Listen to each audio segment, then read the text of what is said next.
That's what you get when you rewrite Miley Cyrus. She has a way to get you back.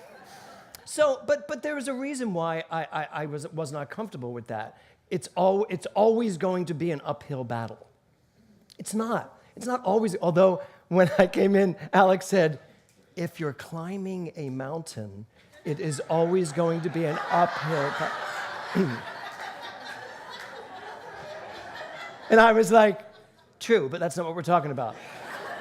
So let's look at these lyrics, shall we? Always going to be another mountain.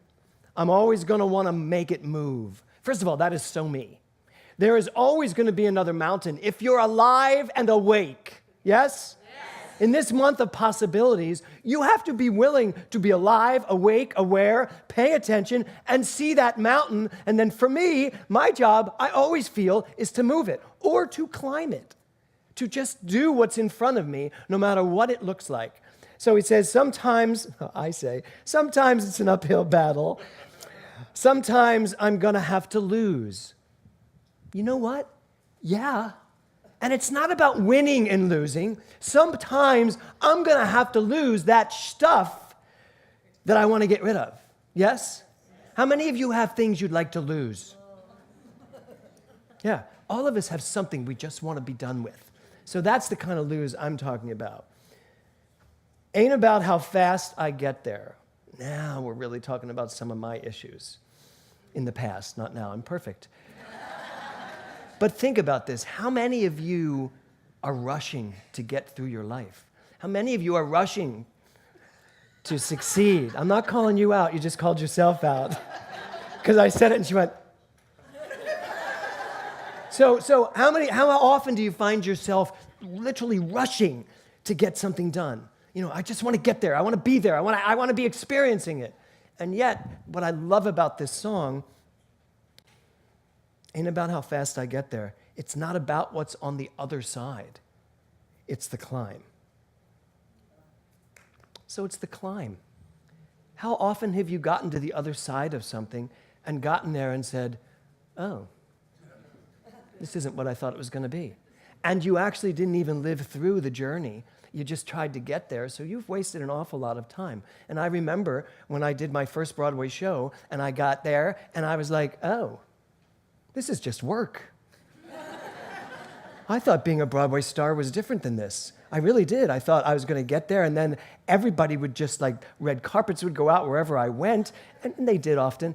But I really did. I felt like my whole life was going to change when I got there. And so when I got there and I was like, oh no, it's 8 shows a week and you got to actually do it. It was a whole different experience. I've learned since that point. It is the climb. It's the journey. It's every moment. And if I can't be happy right now where I am, we just started BODS on Friday. And you know what we're really getting solid on is if I'm not happy with my body right where I am right now, it's never going to change. If I'm not willing to love myself like this, I can go and turn myself into something else, but the love's still missing. I'll end up back where I started. And that's the whole point of this idea of possibilities. So today's talk is really just a question. And I really want to ask this question. So the title of my talk is What's Possible? So I just want to ask a couple of you that question. So I'm just going to pick somebody out. Can I pick you out? You looked at me, so could you stand up for a minute? Tell me your name. Charlie. Really? Yes. I love that. Okay, Charlie. So when I say to you, what's possible in your life, what do you come up with? You can take the mic. What's possible What's for possible me? for you? Well, I'm becoming a hypnotherapist right now. I'm in an Okay, don't look at me. Okay. Okay, so that's possible for you? Yeah. What else is possible?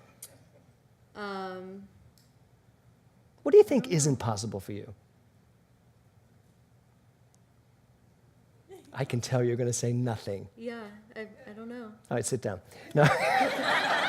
Thank you. Okay, that's good. That's good. Okay, let's see here. I'm sorry about you mic guys, camera guys, find me anyway. So stand up there for a minute. And you're like, really? Tell me your name. Cody. Cody, take that. So what's possible for you in your life? Everything. Be specific. Anything. Success, happiness. What kind of success? Success in my work field. What is it? Right now at a restaurant. Doing? Cook. You're a cook. So tell me the possibility of that.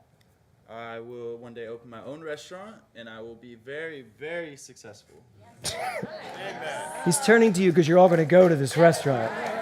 Very successful. Okay, and that's a possibility for you. That is a possibility. And you're a bartender, apparently.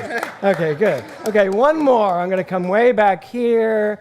I don't know who I'm going to go to. Who do I want to go to? Right here, because you're looking away. Stand up for 1 second. Tell me your name. Is this your first time? Oh, my God. No, so you can still stand up. Okay, so tell me your name. Julie. Okay, you can take that. My name's Julie. Hi, Julie. Hi. So what's possible for you in life? Right now, getting through this service.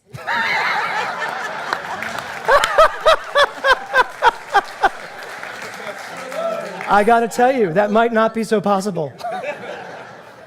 Anything in your life? Yeah? Anything specific you'd like to be possible right now? Me to stop asking you questions? What would you like to be possible in your life right now? Well, good health. Okay. Do you have good health right now? Fairly good. Okay, good. You want better health, Sure. more vibrancy, Sure. more energy, Yep. more youthfulness. With each age, yes. With each age. Each year. With each year, with Yeah. each year, right. It's a, Go ahead, say it. It's a challenge. yeah. Yeah.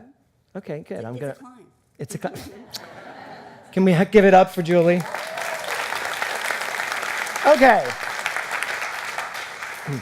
Now, the reason why I wanted to start that way, not just to make you feel uncomfortable, is because this idea of possibilities. So the title of my talk, as I said, is "What's Possible." And it's funny when I gave the title of that talk. I think was it Barbara? Was it you that said? Is it really that simple? No, I didn't. Someone said to me, "Is that really the title of your talk, or you're tricking us?" Because it was too simple. But it really is, because it's not that simple. What's possible in your mind? The answer to that question fully depends on your belief system. What's possible for one person to open a restaurant and have a successful restaurant is impossible for this person because they don't believe that's possible. So this month, you have the opportunity to really figure out, how does your mind process this idea of possibility? What's really possible for you? So I was at the gym the other day, and I forget how I stopped, but I just stopped for a minute, and I had my headphones on, and I turned, and at the LA Fitness, there was this big sign, and it said this. It said, "Nothing runs on empty." And I just thought to myself, that's true. My body doesn't run on empty. My car doesn't run on empty. But you know what else? My mind doesn't run on empty. Even when we empty out, and I love that quote you used this morning, even when we empty out our minds are not things we can totally empty out, because your mind is a living, breathing, expanding energy. And it is always coming forth with new ideas, new understandings, new wisdom. Bless you. So your mind doesn't work on empty either. Your mind is filled with possibilities. So I wrote this: nothing runs on empty. Possibilities are fuel for success. Possibilities are fuel for success. So one of the things I want to ask you today is to ask yourself, what do you believe about your life in terms of your ability to create whatever you want? The same question I asked each of these people: what is possible for you in your life? When you're looking at your life, where do you see possibilities? And equally as important, when you're looking at your life, where do you not see possibility?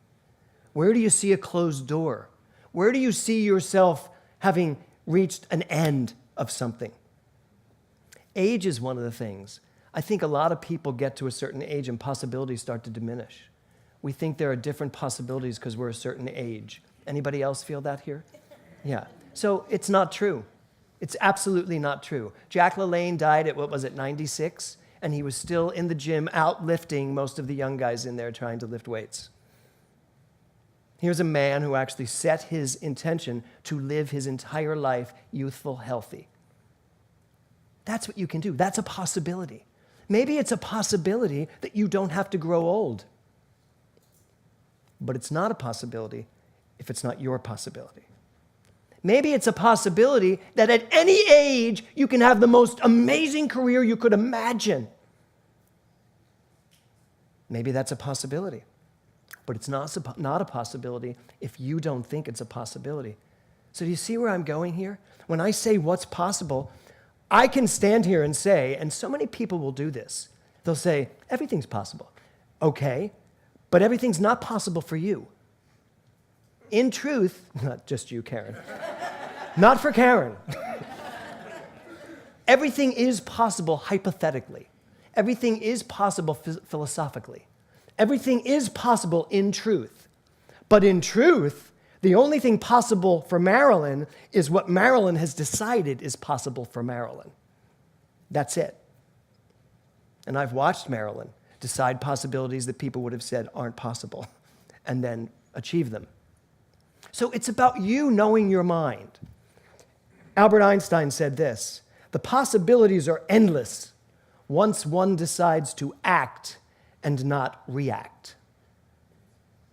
The possibilities are endless once one decides to act and not react. And what he means by that is you have infinite possibility ahead of you if you stop reacting to what you think you know. If you stop reacting to what the world is telling you, or more importantly, to what your life has told you up to this point. The other day, someone asked me if I could do a back handspring. And I said, no. And then I went, wait a minute. I used to do a back handspring. And I was like, no, and then I said, you know what? No, I can do a back handspring. And this person, of course, logically then said, could you show me? And I thought about my life as it passed in front of my eyes.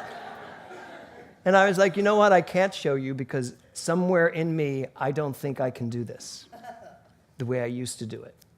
And so since that day, I've been at the gym stretching my back on this big ball, you know. I'm stretching my back, and I will do a back handspring. Some, not here. Could you imagine? Watch. No. But here's the thing. There is a possibility I will up here. It's a nice carpeted thing. And any doctors here? I'm sure there's some doctor here for when this happens. But there's a possibility that I can do a back handspring. There wasn't in that moment I said no, because I had decided no. Now I'm deciding, Kevin's sitting here going, that's not happening. Now I am deciding yes, eventually, someday. And I'm not thinking, I'm going to turn 63 in a couple of weeks. I'm not thinking, well, I'm 63 now. Really, a back handspring? Really? But no, I don't want to think that way. And you don't want to think that way. You don't have to think that way. You can think any way you decide to think. Your mind is a fertile ground to create whatever you're equal to. If you are equal to a back handspring at 90, anybody see that video of the woman, the 90-year-old jitterbugger? Of course you did, Bonnie. Yes. 90-year-old jitterbugger dancing with her, you know what a jitterbug is? Dancing with her grandson, and he throws her all over the place, and then she goes into a full split. And then he pops her back up, and she keeps dancing. I'm like, you know where that happened? In her mind first. She's decided, I'm not getting old. I am not getting old. I am going to dance my way right into heaven. And she's living in heaven now, so that's good. No, I don't mean she died. I mean that this is heaven.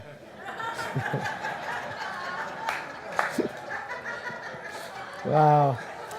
So the possibilities are endless once one begins to act and not react. And then Abraham Maslow said, one's only rival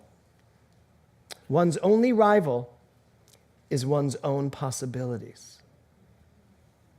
Think about that for a minute.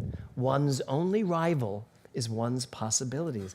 I now have a rival, and it's that friggin' back handspring. That is a rival. What? Jumping out of a plane. No, I'm planning on that. That's going to be fine. Is that yours? Go do it. It's possible. How many people here have ever jumped out of a plane? On purpose, not because it was going down. Okay, good. It has to be something you want to do, obviously. So, what is in your mind? What is in your mind that is somehow stopping you from living a life of infinite possibilities?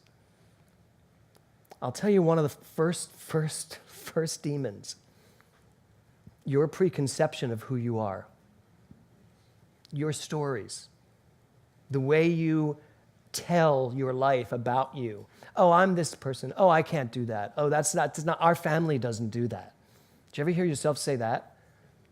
Not in this room. Good. So, anything from the past that brings into the future, into the present, what you then go live in the future. So that's the opportunity you have. Now, I have a quote today from Louise Hay, since she made her transition this week. And I met Louise a number of times, and I spent a day with her once when she received her doctorate. Dr. Walker, who was the president of Religious Science International at the time, we were giving her a doctorate, and my job that day was to take care of Louise Hay.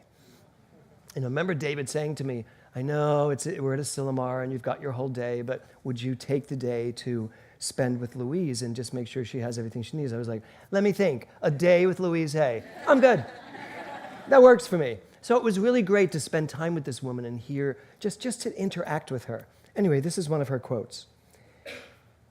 The gateways to wisdom and learning are always open, and more I am choosing to walk through them. Barriers, blocks, obstacles, problems are personal teachers, giving me the opportunity to move out of the past and into the totality of possibilities. So, your worst day on earth is an opportunity to step into the possibility of life. When I look at what's going on in Texas, and we have friends in Texas who've had to literally clear out of their house, what's going right up the road here in Sun Valley, in Sunland. When I look at that, philosophically, I recognize fire's come along to bring the earth back to a natural state of growth. You know, the earth didn't tell us to build a house on it. And yet we do, and yet we then go. Now, whatever's going on for the people in Texas that are having to stay in shelters, whatever's going on here with the people that have had to evacuate, we can't get back far enough to know what's really going on or really where the good is. But I'm here to tell you, the possibilities that come from these type of events are endless. We have a job to do, and that is to take our minds out of reacting to what's going on and into acting from truth. Acting from a place of pure possibility. That's my job. That's your job. And when we do that, life is much simpler. So this month it's time to move out of the past into the present, to stop reacting to what's going on in the world and to start acting from this place of truth. Number one, find out how much possibility you allow yourself in life. This is to me the most important part of this month for all of us. Find out how much possibility is available to you. It's all available. But how much of it do you squelch? How much of it do you push down? How much of it do you don't even consider because you're a certain age or you have a certain body type, whatever? Find out this month how much possibility is available for you. Number two, cultivate an open heart. Really be open, really be vulnerable. Allow for more of you to come out. Because the more you open your heart and the more you're willing to come out and really be present, the more comes in, the more possibility there is. And lastly, notice when you're reacting and notice when you're acting on your behalf. Notice when you're reacting to what's going on and notice when you're actually that spark that's igniting that thing. Notice when you're actually the energy that's starting something. Notice when you're actually picking up on your potentiality and your possibility, and you are acting from it and actually starting something. Let's see how many things this month you can start. And I don't even mean finish. I mean start. How many things can you excitedly really get your mind wrapped around and say yes to? Listen this month to how many times you say no, how many times you close yourself off, and then listen to how many times you say yes. Because that affirmation that was up there, the last piece of it, you can hit it up there again, the last piece of it says, bring it on, right? Let's all say that. Bring it on. Now, what does that feel like to you? And when you're saying bring it on, is your mind wide open to allow for even the most craziest idea to happen? If you want to go spend a month of your life in France, just drinking wine and looking at the countryside, it's possible. France is there. There's a lot of wine. Bring it on. If you don't like the job you're in and you have an idea of what, oh my God, this is what I really should be doing, bring it on. I'm not saying quit your job. I'm saying become equal to what you want to do. There is so much possibility. And when I walk around and I hear people speak to me, what I really hear is people feeling trapped. I hear people feeling like they can't do this. They can't change everything up. We can change anything. Your mind is here to change. So there you go. Spend your month opening up your heart. Spend your month finding out how much possibility you allow in your life, and then start something. Act from the truth. Don't just react. Because if you are willing to really tap into the infinite possibility that is within you, if you're really willing to tap into it, to question it, to play with it, to expand it, to allow it to open you up, if you are really willing this month to do that, I guarantee you when we get to the end of September, you will feel like a different person. You really will. It is time to really bring it on and to be accessible, open to it, to really say to the world, I'm here, I'm ready, I'm willing, so bring it on. Namaste.